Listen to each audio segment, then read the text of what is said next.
My girlfriend said, "You're so nice, but you're not the kind of man a woman fantasizes about." She said it like a compliment, mid-argument, while wearing a necklace I bought her. I didn't argue. I just took the necklace off her while she slept. This morning she woke up panicked. Now she's blowing up my phone with 47 missed calls. I never thought I'd be the guy writing one of these, but after what happened this week, I needed somewhere to put all of it. This isn't going to be one of those viral blow-up revenge stories where someone goes to jail or their life explodes in public. It's quieter than that. Slower. More personal. My name's Bob. I'm 32, and for the past 2.5 years I was in a relationship with a woman named Ashley. She's 29, funny, outgoing, the kind of person who makes strangers laugh in elevators and somehow always gets free guac at Chipotle. I'm the opposite of that. Quiet, practical. I work in data logistics. I like routine, predictability. I like making people feel comfortable. That's probably how we ended up together in the first place. She liked that I listened. She used to say I made her feel safe. In the beginning, it worked. We weren't that couple who posted matching Halloween costumes or did big romantic gestures, but we had our thing. I'd make breakfast, she'd pick the movie. I'd fix her car, she'd randomly bring me iced coffee when she was near my office. It was normal. Good, even. But something shifted. Gradually. It started with jokes. Tiny things I didn't even notice at first. "You're so stable, it's like dating a mattress." That was the first one. Said while laughing, holding my hand. I laughed too. Figured it was just banter. Then another time, she introduced me to a friend and said, "This is Bob. He's the most reliable man alive, like a human version of an instruction manual." That one stung, and I didn't know why at the time. Over the months, it turned into little criticisms. I didn't take initiative enough. I wasn't spontaneous. She'd talk about her ex, not in a nostalgic way, but always with this underlying comparison. How passionate he was, how crazy their fights got. "But you're not like that," she'd say. "You're a good guy." The way she said it always sounded more like an apology than a compliment. Then there was this necklace. She'd pointed it out in a window once, a small gold chain with a teardrop opal. Nothing crazy expensive, but it stood out to her. She said it reminded her of the first sunset we watched together on our weekend trip upstate. I saved for it. Gave it to her on our 2-year anniversary. She cried when I put it on her. Swore she'd never take it off. She wore it every day. Until last Thursday. We were arguing. I don't even remember what it was about. Something dumb. Something about me not making enough time for her friends or not being excited enough about some concert she wanted to go to. I was trying to explain my side, calmly, not yelling, when she cut me off and said it. "You're just too nice, Bob. You're not the kind of man a woman fantasizes about." She said it like it was helpful, like she was clarifying something obvious. She was wearing that necklace when she said it, fidgeting with the chain the way she always did when she was uncomfortable. My mouth went dry. I remember looking at her and realizing I didn't recognize her face in that moment. She tried to soften it. "I didn't mean it like that. You know what I mean." But yeah, I knew exactly what she meant.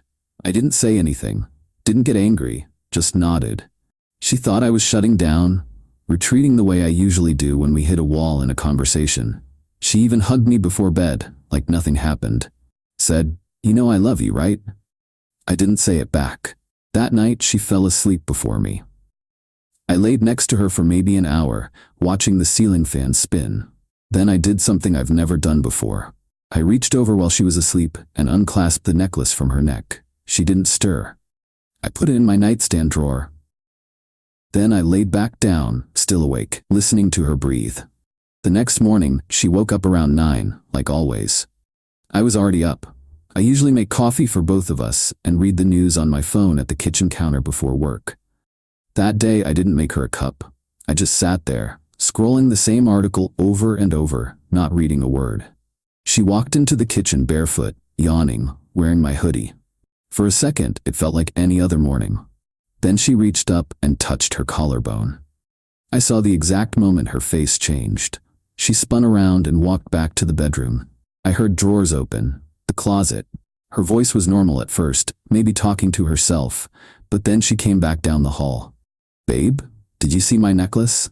I looked up. "What necklace?" She gave me that look, like I was being difficult on purpose. "The one you got me." For our anniversary. I let a second pass too long before answering. Haven't seen it. She walked past me, checking the couch cushions under the throw blanket. I wore it yesterday. I remember fidgeting with it during our fight. I never take it off. It has to be here. I nodded slowly, acting like I was thinking. We didn't leave the apartment yesterday, right? No, she said, brushing hair out of her face. You're sure you didn't take it off me? That was new. I looked her straight in the eye. Why would I do that? She blinked. I don't know, maybe you were mad or something. I shrugged. Not that mad. She laughed, but didn't land right. I could feel her studying me. She opened the dishwasher next, for some reason, then the bathroom drawers, like it might have somehow ended up there. After about 10 minutes, she got quiet. Really quiet. I finished my coffee and went to shower. By the time I got out, she was sitting on the bed, scrolling through her phone like it owed her answers. I stood in the doorway, towel around my shoulders. You think maybe you took it off when you were asleep? I offered. She didn't look up. No, I never take it off. I waited. She didn't say anything else. On the way out, I grabbed my keys, kissed her on the top of the head, and said, "Let me know if you find it." She didn't say a word. The necklace stayed in my drawer. That afternoon, the text started. I feel like I'm losing my mind. It was right there. Do you think someone came in? Wait, you didn't take it, right? Be honest. Bob, you're scaring me. 47 texts and 6 missed calls by the time I got out of work. I didn't reply to a single one. Instead, I took a detour. Stopped at the lake near the office and sat on one of those benches where old guys feed ducks. I wasn't angry. Not really. It was more like peace. Like I was sitting in the center of something finally still. I thought about the first time she saw the necklace. The way her face lit up in that jewelry store window. The way she told the woman behind the counter, "This looks like it belongs to a storybook character." She'd held it like it was magic. And then I thought about what she said 2 nights ago. You're not the kind of man a woman fantasizes about. I remembered the way she'd said it. Casual. Like it was meant to be helpful. Not cruel. Not even mean. Just true. And I think that's what got to me more than anything. She didn't hate me. She didn't cheat on me. She just stopped seeing me. You ever realize someone's been slowly pulling away from you for months, but they never actually walked out the door? They just started turning down the volume on who you were, one notch at a time, until you couldn't hear yourself anymore? That's what it felt like. The necklace was just the last thread I had to cut. The next day, Ashley made breakfast. That might not sound like a big deal, but she hasn't cooked a single thing that wasn't a smoothie or instant oatmeal since last year. She was standing at the stove when I walked out, wearing one of my old flannels, hair still messy from sleep. The necklace was gone, obviously. She had a tight smile on her face. "Thought I'd make your favorite," she said, flipping a pancake like it was a sitcom. I nodded. "Cool." She gave me a look, the one where her eyebrows pinch just slightly together and her lips flatten like she's trying not to show irritation. We ate in silence. She asked if I wanted to go to the art exhibit she'd been talking about for weeks. I said maybe. That was the start of her trying again. She started texting during the day. Small stuff, "Hope your meeting went well," or "I saw this meme and thought of you," but none of it landed right. It felt automated. Like she was trying to refill a jar that had already cracked down the middle. By Friday, she was doing that thing she used to do at the start of our relationship, sitting next to me on the couch and resting her feet under my thigh, head tilted into my shoulder. I used to love that. Now it felt like she was trying to crawl her way back into something that didn't exist anymore. I played along, didn't confront her, didn't ask about the necklace again, but I started paying more attention to her phone. Not snooping, not digging, just noticing.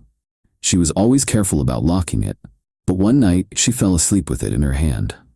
Face down, charging. It was past midnight, and I'd been sitting up working on some spreadsheets I didn't actually care about. I didn't plan on picking it up. I really didn't, but I did. Just to check, just to confirm the voice in the back of my head that had been whispering ever since that damn comment. She had a saved text thread with someone named Chase. No emoji next to his name, no flirty nickname, just Chase. It was clean, too clean, like it had been scrubbed. But in the shared Google Photos folder, one of the ones she never remembered to update, there was a single picture of them, Ashley and a guy I didn't recognize, standing way too close in the bar near her office. Her hand was on his arm. His head was tilted in that way people do when they're telling an inside joke. Her smile was the kind I hadn't seen in a long time. I forwarded the image to myself, just in case. Then I checked the Spotify account we used together and noticed something funny. Her recently played playlists were different. New ones. Stuff I'd never heard her listen to before. One was called Friday Night Fantasies. I logged out of the shared account. Cancelled my half of the Hulu subscription. Changed the password on the Netflix plan she never paid for but always used, quietly dismantling things. She didn't say anything at first, but 3 days later she texted me from the other room. Did Netflix log me out? I waited a full hour to respond. Yeah, I changed the password. No follow-up, just silence. That night, she asked if I wanted to watch something together. I said I was tired, went to bed early, alone. It's amazing how fast things start falling apart when you stop holding them up. A week after the Netflix message, Ashley stopped pretending things were normal. She got cold. Not angry exactly, just distant. She'd still do the good morning routine and still kiss me goodbye, but it was mechanical now, like she was trying to finish a game she no longer enjoyed playing. I didn't fight it. She had a work trip planned for Friday to Sunday. Some conference with her team in Cleveland. She left me a handwritten note on the fridge before she flew out. Didn't want to wait you. Call me later. I didn't call. Instead, I took the weekend to clean house, literally and metaphorically. I started with the closet. Half of it was mine, half hers. I boxed up everything I'd bought her, jackets, shoes, even the scarf from that one snowstorm where she slipped on ice and I caught her, and she said, "You always show up when I fall." At the time, I thought it was romantic. Now it just sounded like a line from a movie she didn't even like. Each thing I picked up had a memory attached. A little lie I used to call love. The perfume she always wore. The one I surprised her with after she sent me a screenshot of it saying, "Someday." I'd saved for weeks, found it on sale and left it in her coat pocket with a sticky note that said, "Today is someday." Back in the box, the bracelet from the beach boardwalk, the concert hoodie, the photo booth strip magnet on the fridge. I kept going until there was nothing left in the apartment that felt like it belonged to us. Only to me. Except one thing. The necklace. I pulled it from the drawer. It still had a small knot in the chain from where she used to play with it when she was nervous. I straightened it out slowly, deliberately. Then I walked to her side of the bed, the one she used to call home base, and set it on her nightstand. Next to it, I left a yellow sticky note, just a single line. "You're right, I'm not a fantasy. I'm the one who walks away." Then I walked out. Not forever. Not yet. But I left the apartment that night and stayed at a hotel a few blocks away. One of those low-key business travel places with a continental breakfast and too many pillows. I needed space. Not from her exactly, but from who I'd been when I was with her. The next morning at 7:40 a.m., my phone buzzed. "Where are you? Did you leave?" "Bob, this isn't funny. The necklace was on my nightstand and all your stuff is gone." "Why are you doing this? Is this about that fight?" "Bob." I didn't respond. By noon she was calling. I didn't answer those either. She left a voicemail. Her voice cracked near the end. That afternoon, I got a text from a mutual friend, Sarah. "Hey, is everything okay? Ashley said you ghosted her, said she's freaking out." I didn't reply to her either, not because I didn't care, but because anything I said would have sounded defensive. Ashley had already started rewriting the story. That I just left. That I was emotionally unpredictable. That I was too sensitive and overreacting to a bad night. It was fine. Let her talk. People believe the version of you that benefits them most. The missed calls kept stacking. By Monday morning, I had 27 voicemails, all from her. The tone changed with each one, first worried, then annoyed, then apologetic. By the end, she sounded like she was bargaining with someone holding something she needed. I wasn't. There was nothing left to hold. I hadn't left with anything that wasn't mine. But she knew, somewhere deep down, that she'd crossed a line she couldn't explain away. I stayed gone. Let the silence stretch. By Tuesday, I got a text from Sarah again. She told our group chat, "You've been depressed. Said she thinks you're having a mental health spiral and you're not answering anyone. Of course, that was the play. Make it about concern. Frame it like a wellness check instead of a story unraveling. It didn't matter.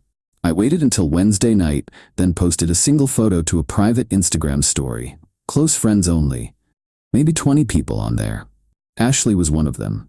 It was a picture of me sitting on a picnic bench outside a coffee shop, holding a book, looking out across a city park. Just enough of a smile to say I was good, really good. The caption read, "Nothing's lonelier than being with someone who wishes you were someone else." Didn't tag anyone, didn't say anything else. It took 3 minutes for the Seen by Ashley notification to pop up. 4 minutes after that, my phone started buzzing again. That post, is that about me? Can we please talk? I didn't mean what I said that night, you know that. You're blowing this up, you're not even giving me a chance. Bob, this isn't fair. Fair. The word stuck in my head longer than I expected. She wanted fairness. After 2.5 years of planting tiny cracks in my self-worth, then telling everyone I just snapped one day. I didn't snap. I just stopped pretending her version of me was real. Later that night, one of our mutual friends, James, DM'd me. "Hey man, I don't want to get involved, but she's telling people you ghosted after an argument, that you've been unstable for months." I stared at the message for a long time. Then I typed, "Ask her what she said about Fantasiz." The night she lost the necklace. James replied a minute later, "Whoa. Nothing else after that. I didn't need there to be. I never posted about the breakup. Never told my side to the group. Never corrected the half-truths she was drip-feeding into conversations. Because I didn't need to. There's a power in silence when someone expects you to scream." The last time she messaged me about a week after I left, she just said, "I wish you'd fought for us." I didn't respond, but if I had, maybe I would have said this. You don't fight for someone who's fantasizing about someone else. You let them go, so they can chase whatever fiction they think they deserve. It's been 2 months now. I changed my number, got a new apartment, a little smaller, a little quieter, but it's mine and it doesn't carry ghosts. Sometimes I still find old things in coat pockets, receipts, her hair tie, a note she left once that just said, "Thank you for being boring and safe." Back then, I thought that meant she felt secure. Now I know it meant she was already planning to outgrow me. But here's the thing about being the safe choice. We make exits cleaner than the ones who burn it all down. We leave without smoke, and when we go, we don't come back.